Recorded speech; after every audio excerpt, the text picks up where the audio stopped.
ओम नमः शिवाय। प्रभु जी, आज की कथा है महाभारत श्रृंखला में आदि पर्व एपिसोड संख्या 46। अभी तक आपने सुना पांडवों की परीक्षा एवं परिचय। अब कथा आगे। आज की कथा होगी व्यास जी के द्वारा द्रौपदी पांडवों का विवाह निर्णय।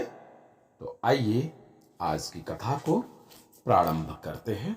धर्मराज युधिष्ठिर की बात सुनकर राजा द्रुपद की आंखें प्रसन्नता से खिल उठी और युधिष्ठिर को आश्वासन दिया कि मैं तुम्हारा राज्य तुम्हें दिलवा दूंगा।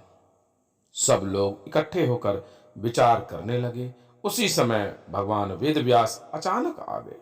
सब लोगों ने अपने अपने आसन से उठकर उनका स्वागत अभिनंदन किया और प्रणाम करके उन्हें सर्वश्रेष्ठ स्वर्ण सिंहासन पर बैठाया। व्यास जी की आज्ञा से सब लोग अपने अपने आसन पर बैठ गए।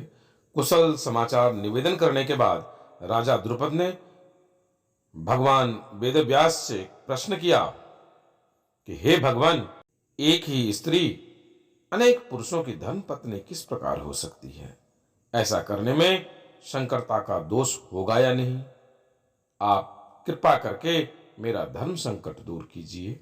व्यास जी ने कहा, राजन, एक स्त्री के अनेक पति हो यह बात लोकाचार और वेद के विरुद्ध है। समाज में यह प्रचलित भी नहीं है।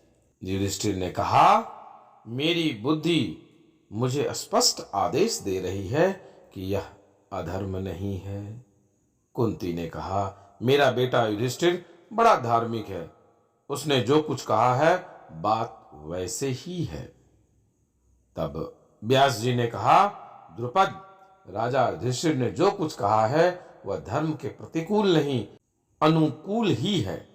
परंतु इस बात का रहस्य मैं सबके सामने नहीं बतला सकता, इसलिए तुम मेरे साथ एकांत में चलो।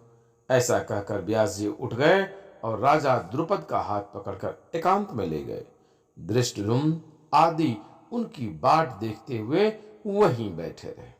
व्यास जी ने द्रुपद को एकांत में ले जाकर द्रौपदी के पहले के जन्मों की कथा सुनाई और यह बतलाया कि भगवान शंकर के वरदान के कारण यह पांचों ही द्रौपदी के पति होंगे।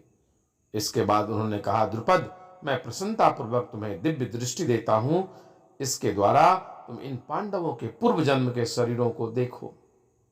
द्रुपद ने देखा कि पांचों पांडव के दिव्य रूप चमक रहे हैं। यह झांकी देखकर द्रुपद को बड़ी प्रसन्नता हुई।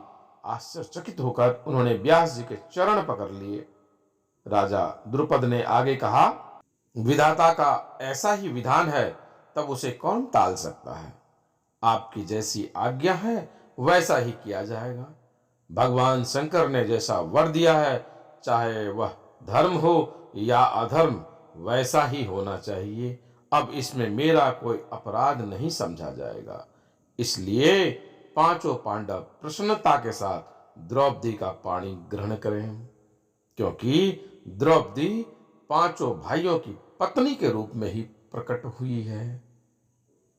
प्रभु जी, आज की कथा यही विश्राम देते हैं। आगे की कथा पुनः आगे। आपसे शीघ्र मुलाकात होगी। तब तक के लिए ओम नमः शिवाय।